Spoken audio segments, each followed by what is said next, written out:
The Muslim clerics in the north came and sold this fraudulent Muslim ticket, and we have Muslim vice president, Muslim president. Our people in the north are saying, well, you are killing Muslims. You are inflicting a lot more pain on Muslims. You close the border along all seven northern states because of you want to go to war with Niger. You are inflicting pain on top of that. Now you are killing Muslims. And look at the military hierarchy. People are being mischievous. Look at the operational military hierarchy and look at their religion. They need to be very careful. The military needs to be very careful and start doing damage control fast. Meeting community leaders, traditional rulers, religious leaders, and stop issuing these annoying, stupid statements from DHQ. Una never see anything. Una never see anything. I don't know about this man. I couldn't check if he spoke out at the point where the rest of Nigerians were speaking out loudly and condemning the fact that this man was flying a ticket that was anti-people, anti-social cultural existence of the country, and of course avoided media, avoided conversations, spoke incoherently, and then had their campaign marshaled on tribe, religion, and party sentiment. I don't know if he spoke out, but if he did, good. But if he didn't speak, then it's good riddance to bad rubbish, right? As much as there are people who are now at the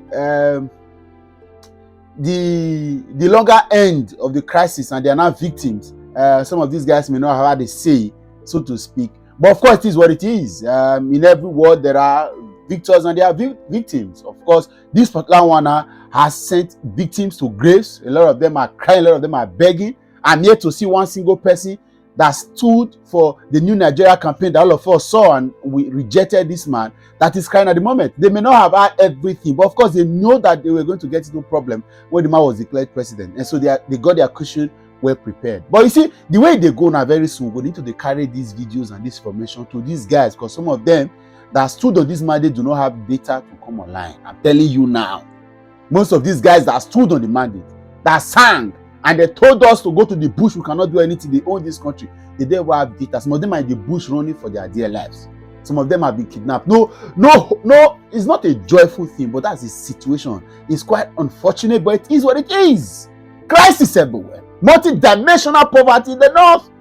The same north that they said they were in charge. It is not that I've spoken. Reno Mockery did not heard it. Did not heard it. See, not we hear and they hear and they are hearing it. We are the one that our oil has been exploited and expunged illegally. But we are living. You know why? Because we didn't saw this rubbish, so we prepared for it. Go and check.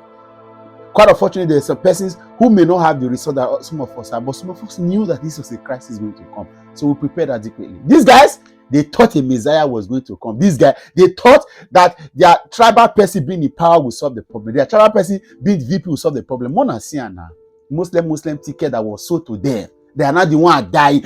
It not be good news. I'm not happy about it, but it is what it is. It is what it is. What they tell ourselves the truth.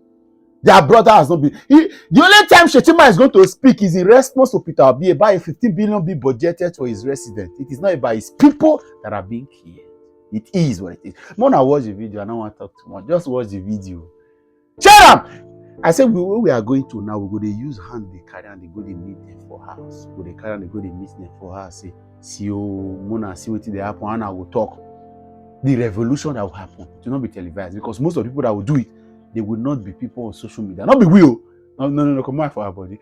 When these things continue, army will mistakenly kill over 100 persons in a country, and things are normal. Okay. It is what it is. Watch the video and share this video. Let it go around. At least our eyes they see them. People are playing with fire and they don't know. This one.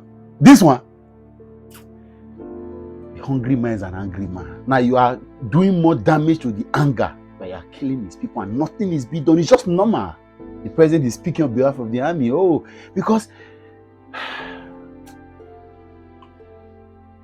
one day Moki will go market and I'll come back. I'll catch you again soon. I'm saying the optics are very bad for the military. Very, very bad. The Muslim clerics in the north came and sold this fraudulent Muslim ticket, and we have Muslim vice president, Muslim president. Our people in the north are saying, well, you are killing Muslims. You are inflicting a lot more pain on Muslims. You close the border along all seven northern states because of you want to go to war with Niger. You are inflicting pain on top of that. Now you are killing Muslims. And look at the military hierarchy. People are being mischievous. Look at the operational military hierarchy and look at their religion. They need to be very careful. The military needs to be very careful and start doing damage control fast. Meeting community leaders, traditional rulers, religious leaders, and stop issuing these annoying, stupid statements from DHQ.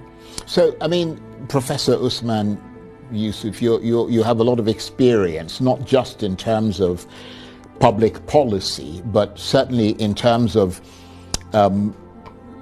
issues that are related to security. I mean, you worked with the former Chief of Defense Staff, Secretary to the committee that negotiated the release of the last batch of hostages. What is the solution to this security crisis, not just in the north, but in other parts of Nigeria as well, such as the southeast? Is it necessarily political and not military? What would your recommendations be? I have said it time and time again.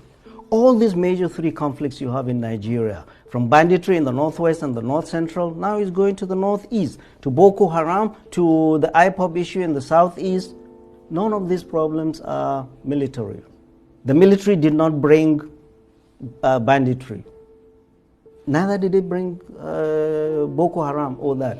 This is all as a result of corruption and bad governance. Politicians brought this mess, and the military is brought in to clean up after their mess. And the military is thinking they are going to solve this problem because the past president, Mr. President Muhammadu Buhari, thought and looked at banditry just in the prism of military. I've said it time and time again, there's a role for the military. There is not going to be a military solution to any of these three conflicts, because in the history of warfare, nowhere have conflicts like this been won on the battlefield. And they're saying no dialogue, no dialogue. Whoever says that doesn't know what he's talking about. Dialogue is a legitimate tool of warfare everywhere in the world. You must dialogue. Currently, as we speak, the governor of Borno State last week said there are over 160,000 Boko Haram, repentant Boko Haram. They didn't come because you go killing. By dialoguing and getting them, you have done one thing and you've gotten them off of the battlefield. And you must solve this problem. The military, Nigerian military, is spread all across 36 states. Does not have the capacity, we know, doesn't have people on the ground. We've been to 9 forests, there's not a single soldier in our forest.